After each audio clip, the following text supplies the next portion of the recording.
আমাদের সবাইকে একদিন কবরে যেতে হবে। আপনার ধন সম্পদ টাকা পয়সা এগুলো দিয়ে কী হবে? এগুলো ছেড়ে আপনাকে একদিন কবরে যেতে হবে। তার একটা দৃষ্টান্ত দিলে বুঝতে পারবেন। অস্ট্রেলিয়ার একজন যুবক যার নাম আলী বানাত, এখন নেটে সার্চ দেন ALI আলী BANAT বানাত। তিনি একদিন চা খাচ্ছিলেন। চা খাওয়ার সময় জিহ্বা একটা ফুসকা উঠেছিল। ডাক্তার দেখায় ভালো হয় না, ডাক্তার দেখায় ভালো হয় না। ডাক্তার বলেছেন তার ক্যান্সার হয়েছে, ক্যান্সারের 4টি স্টেজ রয়েছে, প্রথম দ্বিতীয় তৃতীয় চতুর্থ স্টেজ জীবনের শেষ স্টেজ। আপনার বেশি দিন বাকি নেই। সেই আলী বানাত লক্ষ লক্ষ টাকার মালিক। এক এক জোড়া জুতো ব্যবহার করতেন যার দাম হাজার টাকা। এক জোড়া স্যান্ডেল ব্যবহার করতেন যার দাম 45,000 টাকা।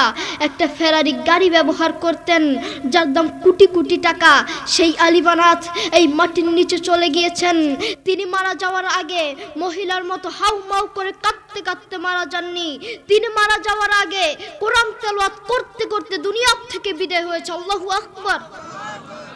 সেই আলী বানাত মাটির নিচে চলে গিয়েছেন। তেমনিভাবে আমাদেরকে এই মাটির নিচে যেতে হবে। আজকের এই মাহফিল আপনার জীবনের শেষ মাহফিল হতে পারে। আজকের এই মাহফিল আমার জীবনের শেষ মাহফিল হতে পারে। আজকের এই মাহফিল বক্তাদের জীবনের শেষ মাহফিল হতে পারে। আজকের এই মাহফিল আমার বাবা মুফতি মোহাম্মদ আলীর জীবনের শেষ মাহফিল হতে পারে। আপনি আজকে মাহফিল করেছেন, আগামী বছরে মাহফিল করবেন তার কোনো গ্যারান্টি নেই। হয়তো মাইক থাকবে, হয়তো মাহফিলের প্যান্ডেল থাকবে, হয়তো আপনি থাকবেন না, আপনার খোঁজ পাওয়া যাবে না, ঠিক কি না? যুবক, তোমাকেই বলছি, তুমি অনেক মানুষকে দেখেছ গাড়ি অ্যাক্সিডেন্ট করেছে, গোস্ত কেটে কেটে গাড়ি থেকে বের করছে, আর তুমি তা দেখে হাসছ। সেই জায়গায় তুমিও হতে পারতে, তোমাকেও এভাবে গোস্ত কেটে কেটে বের করতো। আপনারা অনেকেই জানেন তুরস্কের ভূমিকম্প হয়েছে, মাত্র 40 সেকেন্ডের একটি ভূমিকম্প। মাত্র 40 সেকেন্ডের একটি ভূমিকম্পে হাজার হাজার মানুষকে মেরে ফেলেছে। 40 সেকেন্ডের একটি ভূমিকম্পে হাজার হাজার মানুষ মারা গিয়েছে। সেই জায়গায় যদি তুমি হতে তখন কি করতে? যুবক, তুমি বড়ই গুনাহগার, তুমি আল্লাহর কোরআনকে লাথি মেরে, আল্লাহর কোরআনকে অসম্মানী করে কবরে যাবে, শান্তি পাবে না। তুমি জানো কোরআন কি জিনিস? এই সারা দুনিয়ার মধ্যে যদি শান্তি পেতে চাও, কোরআন ছাড়া কোনো বিকল্প রাস্তা নেই, ঠিক কি না? যুবক, তুমি সারাদিন মোবাইল, ইউটিউব, ফেসবুক, দুনিয়ার সব দেখতে পারো, কিন্তু আল্লাহর কোরআনটা দেখতে পারো না। আমি যদি তোমাকে প্রশ্ন করি, আজ সারাদিন কয়বার ইউটিউব দেখেছ? তুমি বলবে কয়েক হাজার বার। আমি যদি তোমাকে প্রশ্ন করি, আজ সারাদিন কয়বার ফেসবুক দেখেছ? তুমি বলবে কয়েকশোবার। কারো কারো জীবনে আছে মাস গিয়েছে, মাসের পর মাস গিয়েছে, কিন্তু আল্লাহর কোরআনটা একবার ধরার তার সুযোগ হয় না। কারো কারো জীবনে আছে বছরের পর বছর গিয়েছে, কিন্তু আল্লাহর কোরআনটা দেখার তার সুযোগ হয় না। তার মতো নাফরমান এই বাংলার জমিনে আরেকটাও হতে পারে না, ঠিক কি না? যুবক, তুমি বড়ই গুনাহগার। ও বন্ধু, এই সারা দুনিয়াটাই স্বার্থ, এই সারা দুনিয়াটাই ধোঁকা। যেই আল্লাহ তাকে এত আদর যত্ন করে বাঁচিয়ে রেখেছেন, যেই আল্লাহ তাকে দুটো চোখ দিয়েছেন, কত মানুষকে এই দুটো চোখ দেয় নাই। সেই আল্লাহর দেয়া চোখ দিয়ে আল্লাহর কোরআনটা দেখতে পারে না। তুমি জানো কোরআন কি জিনিস? একবার মোবাইলটা নিয়ে কানের সামনে ধরে দেখো না, ধরে দেখো কত মধুর সুর। তার একটা দৃষ্টান্ত দিলে হয়তো আপনারা বুঝতে পারবেন। আমেরিকার কয়েকজন মুসলমান যুবক এক খ্রিস্টানকে গিয়ে বলছে, গিভ মি 2 minutes স্যার, আমাকে 2টা মিনিট সময় দেন। খ্রিস্টান বলছে, no time, I am busy, আমার সময় নেই, আমি ব্যস্ত। যুবক বলছে, গিভ মি 1 minute স্যার, আমাকে 1টা মিনিট সময় দেন স্যার। খ্রিস্টান বলছে, আচ্ছা ঠিক আছে। যুবক তার কানে হেডফোন লাগিয়ে কাবা শরীফের ইমামের তেলাওয়াত লাগিয়ে দিয়েছেন। যেই খ্রিস্টান বলেছেন 1 মিনিটের বেশি সময় নেই, যেই খ্রিস্টান 1 মিনিটের সময় নিয়ে কানে হেডফোন লাগিয়ে রাস্তার উপরে দাঁড়িয়ে পাক্কা আধা ঘন্টা আল্লাহর কোরআনের তেলাওয়াত শুনেছে। আল্লাহু আকবার। দেখেছো দেখেছো কত মধুর সুর, সেই কোরআনকে তুমি লাথি মারছ, অসম্মানী করছ। আল্লাহ তাআলা কোরআনে বলেন, ওয়ামাল হায়াতুদ দুনিয়া ইল্লা মাতাউল গুরুর। এই সারা দুনিয়াটাই স্বার্থ, এই সারা দুনিয়াটাই ধোঁকা, সারা পৃথিবীটাই ধোঁকা। বউ বলেন, সন্তান বলেন, যতদিন ক্যারিয়ার আছে ততদিন বউয়ের ভালোবাসা, যতদিন ক্যারিয়ার আছে ততদিন সন্তানের ভালোবাসা, যতদিন ক্যারিয়ার আছে ততদিন শ্বশুর শাশুড়ির ভালোবাসা। আর ক্যারিয়ার ধ্বংস, কাছের বন্ধু শত্রু হয়ে যাবে, ঠিক কি না? তাদের মধ্যে কোরআনের কোনো শিক্ষা নেই, তাদের মধ্যে আছে স্বার্থ আর স্বার্থ, তাদের মধ্যে শুধু স্বার্থ আর স্বার্থ। এই সমাজের কিছু অমুসলিমরাই কোরআনের বিরুদ্ধে লাগে, এই সমাজের কিছু অমুসলিমের বাচ্চারাই, নাস্তিকরাই কোরআনকে লাথি মারে, ঠিক কি না? অমুসলিমরাই কোরআনকে লাথি মারে।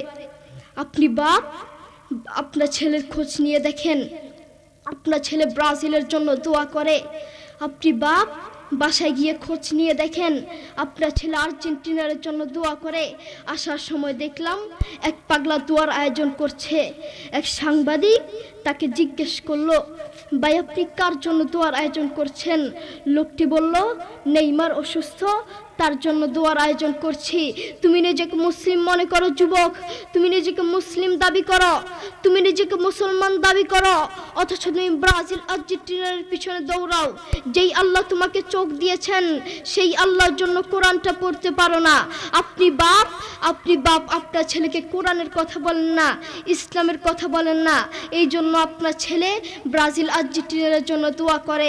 আপনি আপনার ছেলেকে বলেন, বাবা তাড়াতাড়ি ঘুমাও, সকালে অঙ্কের টিচার আসবে, বাবা তাড়াতাড়ি ঘুমাও, সকালে ইংরেজির টিচার আসবে, বাবা তাড়াতাড়ি ঘুমাও, সকালে স্কুলে যেতে হবে।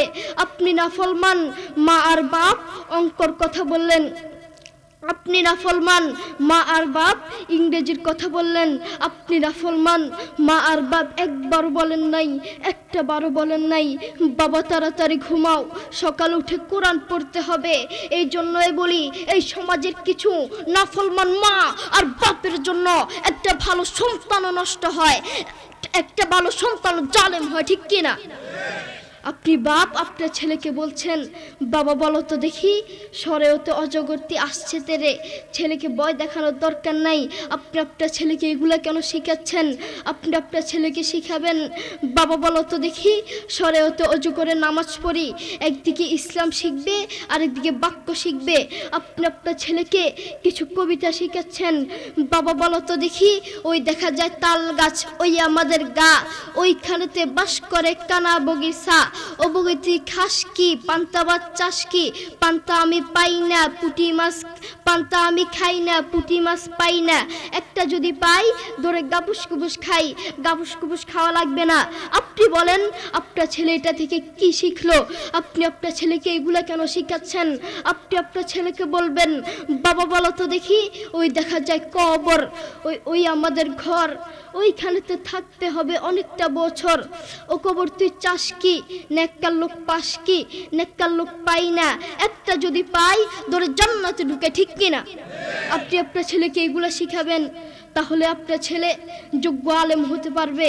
আপনি আপনার ছেলেকে একদিকে অঙ্ক শিখাচ্ছেন, আরেকদিকে সুদ শিখাচ্ছেন।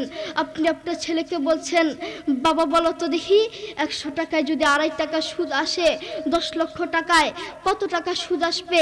মুসলমানের বাচ্চা সুদের অঙ্ক কেন শিখবে? আপনি আপনার ছেলেকে সুদের অঙ্ক কেন শিখাচ্ছেন?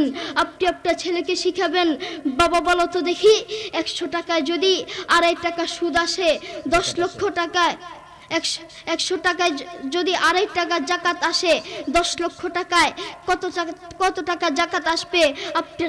আপনি আপনার ছেলেকে এগুলো শিখাবেন। একদিকে ইসলাম শিখবে, আরেকদিকে জাকাত শিখবে। মুসলমানের বাচ্চা সুদের অঙ্ক কেন শিখবে? মুসলমানের বাচ্চা অঙ্ক শিখবে তো ইসলামিক পদ্ধতিতে শিখবে। কোরআনের কথা বলতে যদি নিজের জীবন দিতে হয়, জীবন দিতে রাজি। ইসলামের কথা বলতে যদি নিজের জীবন দিতে হয়, জীবন দিতে রাজি। হকের কথা বলতে যদি জীবন দিতে হয়, জীবন দিতে রাজি, কিন্তু ঈমান হারাতে রাজি নাই, ঠিক কিনা? আমাদের ভিতরে ঈমান থাকা দরকার। আমাদের ভিতরে যদি ঈমান থাকে আমরা কবরে শান্তিতে থাকতে পারবো। আল্লাহ রাসূল সাল্লাল্লাহু আলাইহি ওয়াসাল্লাম এবং তার সাহাবীরা নিজের জীবন দিতে রাজি থাকতো, কলিজা নিতে রাজি থাকতো, কিন্তু ঈমান হারাতে রাজি থাকতো না, ঠিক কি না? আপনারা ঘুমাচ্ছেন নাকি? আসেন তাকবীর দি। লিল্লাহি তাকবীর, লিল্লাহি তাকবীর, আল্লাহু আকবার, আল্লাহু আকবার। আল কোরআনের আলো, আল কোরআনের আলো, ঘরে ঘরে জালো, আল হাদিসের আলো, ঘরে ঘরে জালো, তাওহীদের আলো, ঘরে ঘরে জালো, সুন্নাহর আলো, ঘরে ঘরে জালো। মূল কথা বলতে চাচ্ছি, আমরা যদি কবরে শান্তি পেতে চাই ঈমানদার হতে হবে, কোরআন পড়তে হবে। আল্লাহ তাআলা আমাদের সবাইকে বুঝার তৌফিক দান করুন। ওয়া আখিরু দাওয়ানা আলহামদুলিল্লাহি রাব্বিল আলামিন। ওয়াসসালামু আলাইকুম ওয়া রাহমাতুল্লাহি ওয়া বারাকাতুহু।